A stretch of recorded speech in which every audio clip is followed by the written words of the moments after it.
أعوذ بالله من الشيطان الرجيم. بسم الله الرحمن الرحيم. ويعبدون من دون الله ما لم ينزل به سلطانا وما ليس لهم به علم وما للظالمين من نصير. وإذا تتلى عليهم آياتنا بينات تعرف في وجوه الذين كفروا المنكر يكادون يسطون بالذين يتلون عليهم آياتنا قل أفأنبئكم بشر من ذلكم النار وعدها الله الذين كفروا وبئس المصير. صدق اللہ العظیم. یہ سورۃ الحج کی آیت نمبر 71 اور 72 یہ دو آیتیں آپ حضرات کے سامنے پڑھی گئی. پچھلی آیات میں یہ بات گزری تھی کہ اللہ پاک نے ہر امت کے لیے، ہر قوم کے لیے عبادت کا ایک طریقہ مقرر کیا ہوا ہے. لِكُلِّ أُمَّةٍ جَعَلْنَا مَنْسَكًا هُمْ نَاسِكُوهُ. ہر امت کے لیے اس دنیا میں، اس کائنات میں عبادت کا ایک خاص طریقہ ہے، اور اس طریقے پر وہ امت، وہ قوم ہمیشہ عمل کرتی چلی آئی ہے. لہٰذا کسی کو اس معاملے میں کبھی نہیں الجھنا چاہیے کہ بھئی اگر ہم نماز اس طرح پڑھتے ہیں تو فلاں تو اس طرح نہیں پڑھتے تھے، یا اگر ہم اس طرح روزے رکھتے ہیں تو فلاں تو اس طرح روزے نہیں رکھتے. یہ فرق ہے، اور یہ فرق اللہ پاک نے خود رکھا ہے. اور جناب رسول اللہ صلی اللہ علیہ وسلم کو جو شریعت اور دین دیا گیا، چونکہ وہ آخری شریعت ہے، آخری دین ہے، لہٰذا اب عبادت کا جو طریقہ ہمیں دے دیا گیا پیغمبر کے ذریعے سے، اب قیامت تک اس کے مقابلے میں کوئی نیا طریقہ نہیں آ سکتا. اس میں کوئی تبدیلی، کوئی تغیر، کوئی تحریف نہیں ہو سکتی ہے. اس لیے عرض کیا تھا کہ اگر کوئی عمل اپنی طرف سے تبدیل کر دے تو علماء نے اس کو بدعت کہا، اس کو رسم و رواج کہا. اس کو دین نہیں کہا جا سکتا، اس کو سنت نہیں کہا جا سکتا، چاہے انسان کتنے ہی اچھی نیت اور ارادے سے کر رہا ہو، اور چاہے اس کی ظاہری شکل اور عنوان کتنا ہی خوبصورت ہو، لیکن اگر شریعت اس کی سرپرستی نہیں کرتی تو اس عمل کو نہ عبادت کہہ سکتے ہیں، نہ سنت کہہ سکتے ہیں، نہ اس پہ ثواب کی امید رکھ سکتے ہیں. اللہ پاک نے طریقے کو طے کر دیا. اب آج کی جو آیات ہے اس میں اللہ پاک نے رد فرمایا، نکیر فرمائی ان لوگوں پر کہ جو اپنی طرف سے اعمال کو، طریقوں کو، عقیدوں کو ایجاد کر دیں گے اور اس پر اللہ پاک سے امید رکھیں گے کہ شاید یہ چیزیں ہمارے لیے نجات کا ذریعہ بن جائیں. تو اللہ پاک نے فرمایا کہ خود ساختہ طور پر جو طریقے دین میں ایجاد کیے جائیں، عبادت میں ایجاد کیے جائیں، جس کی کوئی دلیل ان کے پاس نہیں ہے، تو ان کے لیے سوائے جہنم کے اور کچھ بھی نہیں ہے. ان آیات کا ترجمہ ہے وَيَعْبُدُونَ مِن دُونِ اللَّهِ، اور یہ لوگ اللہ کو چھوڑ کر ایسی چیزوں کی عبادت میں لگ گئے ہیں مَا لَمْ يُنَزِّلْ بِهِ سُلْطَانًا، کہ جس پر کوئی دلیل نہیں اتاری گئی، کوئی دلیل نہیں. وَمَا لَيْسَ لَهُمْ بِهِ عِلْم، اور جس کے صحیح ہونے پر ان کے پاس کوئی علم بھی نہیں ہے، کچھ بھی نہیں. وَمَا لِلظَّالِمِينَ مِن نَصِيرٍ، ان ظلم کرنے والوں کے لیے کوئی مددگار نہیں ہوگا. وَإِذَا تُتْلَى عَلَيْهِمْ آيَاتُنَا بَيِّنَاتٍ، اور جب ان لوگوں کے سامنے ہماری ان آیتوں کو پڑھا جائے جو بالکل واضح ہے، یعنی قرآن کریم کی، تعرف فی وجوہ الذین کفروا المنکر، تو آپ پہچان لیں گے ان کافروں کے چہروں پر، ان نہ ماننے والوں کے چہروں پر، المنکر، ایک ناپسندیدگی کا اظہار. قرآن بوجھ لگتا ہے. یکادون یسطون بالذین یتلون علیہم آیاتنا، بلکہ ایسا محسوس ہوتا ہے کہ جو ان پر ہماری آیتیں پڑھ رہا ہے یہ اس پر حملہ آور ہو جائے غصے کی وجہ سے. قل، اے میرے حبیب صلی اللہ علیہ وسلم آپ کہہ دیجئے، افأنبئکم بشر من ذالکم، تمہیں جو چیز بری لگ رہی ہے کیا میں تمہیں اس سے زیادہ بدترین چیز نہ بتاؤں؟ النار، وہ جہنم کی آگ ہے. وعدہ اللہ الذین کفروا، جس کا وعدہ اللہ پاک نے ان کافروں کے لیے کیا ہے، وبئس المصیر، اور کیا ہی برا ٹھکانہ ہے۔ تو یہ واضح طور پر میرے دوستوں بزرگوں اللہ پاک نے نکیر فرمائی، رد فرمایا ان لوگوں پر اور ان طریقوں پر کہ جس کے لیے نہ کوئی دلیل نقلی ہے اور نہ کوئی دلیل عقلی ہے۔ دیکھیں تھوڑا سا آپ حضرات اگر ذہن کو حاضر کریں گے اور توجہ دیں گے تو آپ کو بہت اچھی طرح سمجھ میں آ جائے گی قرآن کریم کی یہ آیت۔ یہ جو پہلی آیت ہے، آیت نمبر 71 سورۃ الحج کی، جو آج ہم نے پڑھی ہے، اس میں اللہ پاک نے دو الفاظ استعمال فرمائے ہیں۔ پہلے فرمائے کہ ما لم ينزل به سلطانہ، یہ لوگ جن چیزوں کی عبادت کرتے ہیں، عبادت کے جو طریقے ایجاد کرتے ہیں، ان کے پاس اپنی اس عبادت اور طریقے پر کوئی سلطان نہیں ہے۔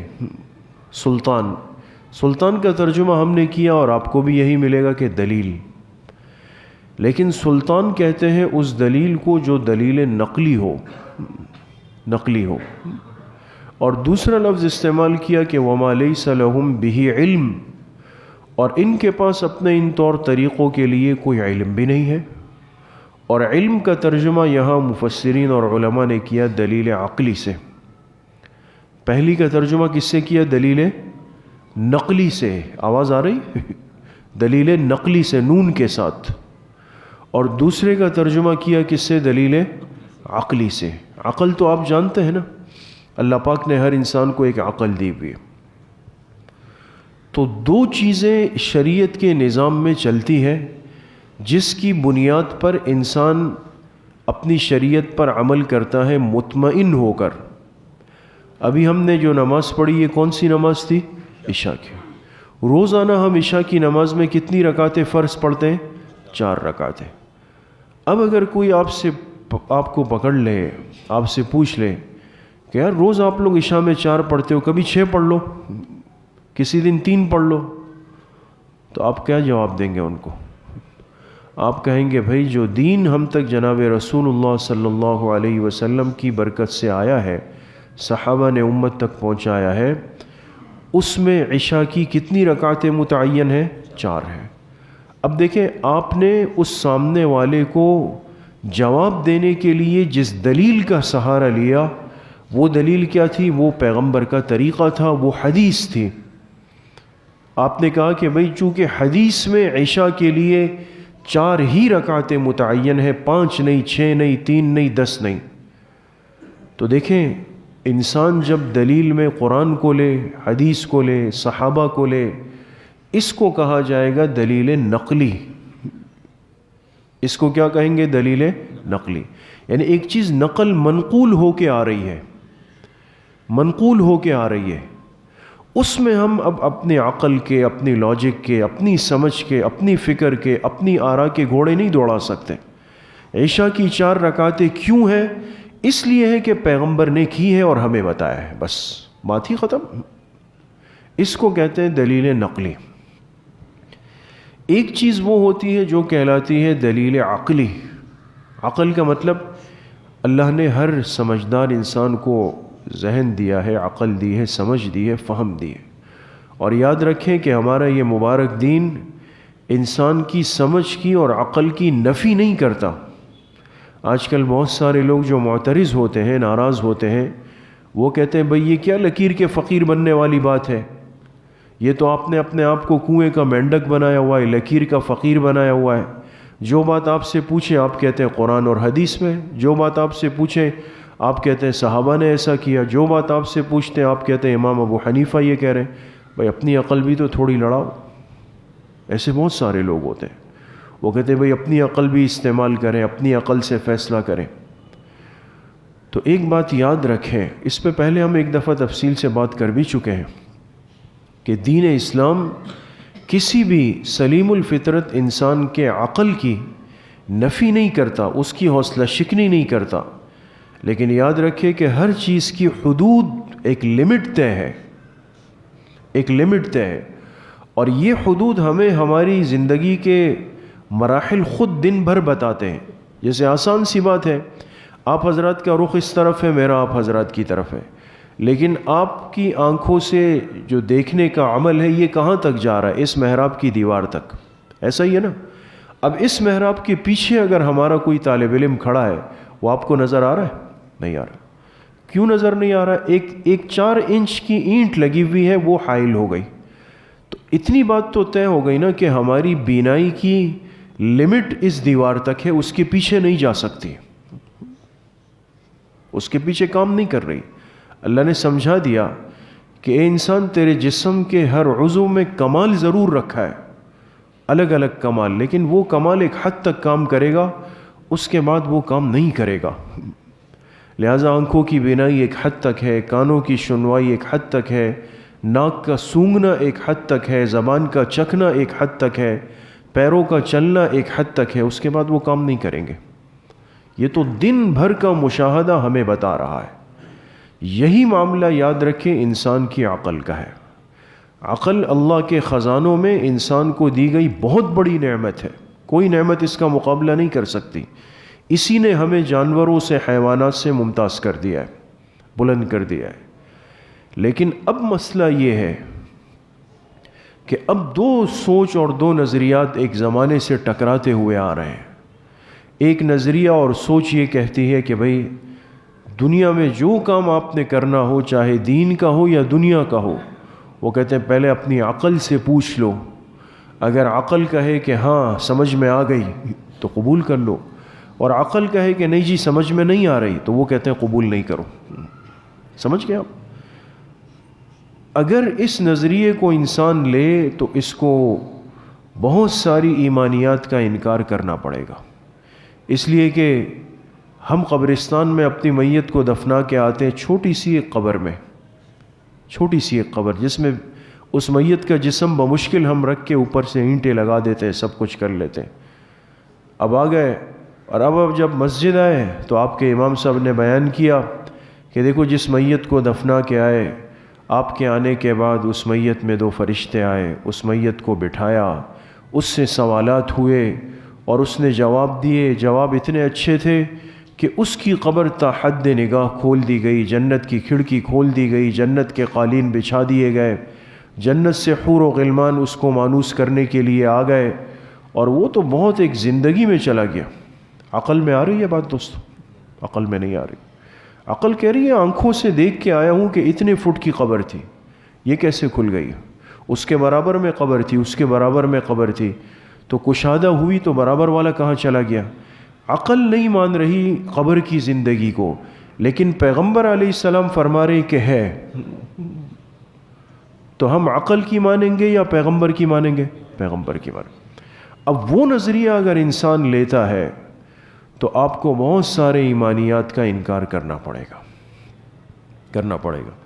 تو ثابت ہوا میرے دوستوں بزرگوں کہ انسان کو جو عقل اللہ نے بطور نعمت کے دی ہے، یہ عقل بہت مفید اور کارآمد چیز ہے، لیکن اس کی حد متعین ہے۔ ایک حد تک یہ کام کرے گی اور اس حد کے بعد اس کا کام کرنا ختم ہو جائے گا۔ اس لیے ہمارے محدثین نے ایک بڑا عجیب جملہ لکھا، ہمیشہ اس کو یاد رکھیں تو کوئی پریشان نہیں کرے گا۔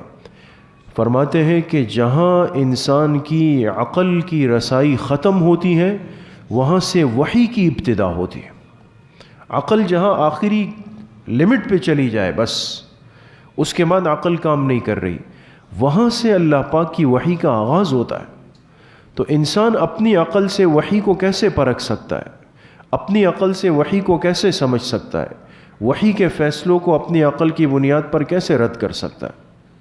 آج کا فتنہ یہ ہے، آج کی مصیبت یہ ہے کہ بہت سارے لوگ جو ظاہراً کلمہ گو ہیں، مسلمان ہیں، مسلمانوں کے ساتھ رہتے ہیں، مسلمان ہونے کے دعوے دار ہیں، لیکن نعوذ باللہ ثم نعوذ باللہ جب ان سے کوئی بات کی جائے، ان کو سمجھانے کی کوشش کی جائے کہ بھئی قرآن یہ کہہ رہا ہے، حدیث یہ کہہ رہی ہے، صحابہ یہ کہہ رہے ہیں، ازواج مطہرات کی زندگیاں ایسی تھی، اس امت کو یہ شریعت دی گئی، تو وہ اس پہ ناراض ہو گئے۔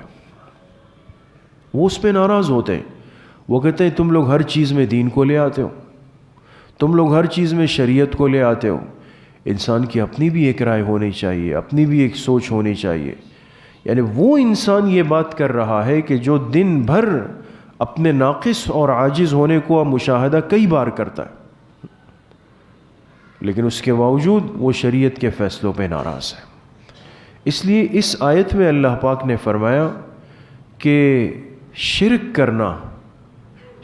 کرنا اللہ کے مقابلے میں، یعنی اللہ کو چھوڑ کر کسی اور کی عبادت کرنا، بت کے سامنے جھک جانا، بت کو اپنے لیے مشکل کشا حاجت روا سمجھنا، یہ ایک ایسا بدترین برا اور ناپسندیدہ عمل ہے کہ اس پر خود ان لوگوں کے پاس، ان مشرکوں اور کافروں کے پاس نہ تو دلیل نقلی ہے اور نہ دلیل عقلی ہے۔ سمجھ میں ہے؟ دلیل نقلی تو نہیں ہے، قرآن ہے، حدیث ہے، اس میں سب سے زیادہ زور توحید پر ہے، شرک پر رد ہے، وہ تو چلا گیا۔ اب آ گئی بات، چلو بھائی عقل سے پوچھ لو کہ اس بت کو سجدہ کرنا چاہیے، عقل سے پوچھ لو کہ اس بت سے، اس صاحب قبر سے مانگنا چاہیے اپنے لیے، تو عقل کہتی ہے کیسے مانگ رہے ہو، اس کو تو آپ نے ابھی اپنے ہاتھ سے بنایا ہے۔ عقل کہہ رہی ہے کہ اس کو تو آپ نے ابھی اپنے ہاتھ سے دفنایا، اس پر مٹی آپ نے ڈالی، اس کے جسم میں تو کوئی حرکت کچھ بھی نہیں تھا اپنے ارادے سے، یہ تو آپ کی دعا اور ایصال ثواب کا محتاج ہے، چہ جائے کہ آپ اس سے اپنے لیے مانگ رہے ہو۔ ثابت ہو گیا نا کہ شرک اور بدعات، نہ اس پر کوئی دلیل نقلی اس انسان کے پاس ہے اور نہ دلیل عقلی انسان۔ اس لیے میرے عزیزو، دوستو، بزرگوں، اپنے عقیدے کی، ایمان کی، شریعت کی اتباع کی حفاظت 100% انسان مطمئن ہو کے کرے۔ یہ جو آج کی یہ ادھر ادھر کی باتیں ہوتی ہے، یہ صرف انسان کو، جس کو آج کل کہتے ہیں نا کنفیوز کرنے والی چیز، تاکہ یہ امت، یہ مسلمان تھوڑا سا مشوش ہو جائے، پریشان سا ہو جائے، الجھ جائے، اور اس کو سمجھ نہیں آئے کہ پتہ نہیں یہ صحیح چل رہا ہے، وہ صحیح چل رہا ہے۔ اپنے دین پر عمل انسان 100% مطمئن ہو کے کرے، مطمئن ہو جائے کہ جو دین مجھے اپنے بڑوں کے ذریعے، علماء کے ذریعے سے پہنچا ہے اور پہنچ رہا ہے، وہ دین کی صحیح شکل ہے۔ باقی جو آدمی دین کے لیے بات کرے لیکن نہ اس کا حلیہ دین کا ہے، نہ اس کے بولنے کا انداز دین کا ہے، نہ اس نے کبھی دین پر عمل کر کے دکھایا ہے، نہ اس نے دین کسی عالم سے، بڑوں سے پڑھا ہے، آج وہ بیٹھ جائے اور کہے کہ جی میں عالم ہوں، یا عالموں سے جو ہے مباحثے کروا رہا ہے، الجھا رہا ہے ان کو آپس میں، یہ سارے فتنے ہیں۔ اس لیے ایک روایت کے اندر آتا ہے، اپنے دین کو سیکھو اپنی پچھلوں سے۔ دیکھیں علماء نے اس کی بڑی عجیب تشریح کی، فرمایا حضور علیہ السلام نے اشارہ کیا کہ بہت ساری چیزیں دنیا کے اندر آئے گی، جیسے ہمارے سامنے تو آج یہ میڈیا ہے، انٹرنیٹ ہے، فلاں ہے، فلاں ہے، فلاں ہے، لیکن حدیث بول چکی ہے کہ دین کو سیکھنا ہوگا، پچھلوں کی طرف دیکھنا پڑے گا، صحابہ کی طرف دیکھنا پڑے گا، ائمہ کی طرف دیکھنا پڑے گا، جمہور کی طرف دیکھنا پڑے گا۔ یہ ایجادات، یہ آلات، یہ تمہیں دین نہیں سکھا سکتے، الجھا سکتے ہیں، ذہنی طور پہ پریشان کر سکتے ہیں۔ اللہ پاک مجھے بھی آپ سب کو صحیح عمل کی توفیق نصیب فرمائے۔ جس طرح ہر ہفتے مستورات کی اصلاحی مجلس ہوتی ہے، کل بھی انشاءاللہ بنات کے مدرسے میں 4 بجے سے 4:30 بجے تک مستورات کے لیے اصلاحی مجلس ہوگی، اور عصر کی نماز کے بعد انشاءاللہ مسجد میں بیان اور ذکر کی مجلس ہوگی، ساتھی اہتمام سے شرکت فرمائے۔ الحمدللہ رب العالمین والصلاة والسلام علیہ۔